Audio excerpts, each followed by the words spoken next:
You ask Tiger to solve. This deals with linear equations with one unknown. The final result is x equals 9. Let's solve it step by step. Group all x terms on the left side of the equation. Add x to both sides. Group like terms.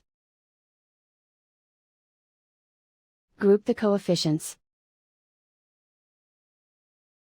Convert the integer into a fraction.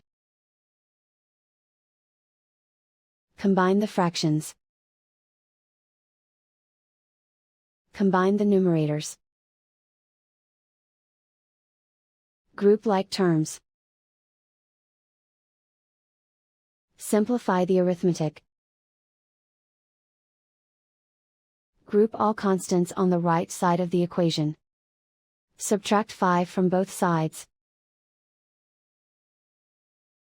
Simplify the arithmetic.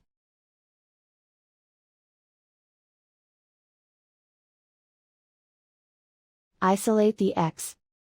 Multiply both sides by inverse fraction 3/5.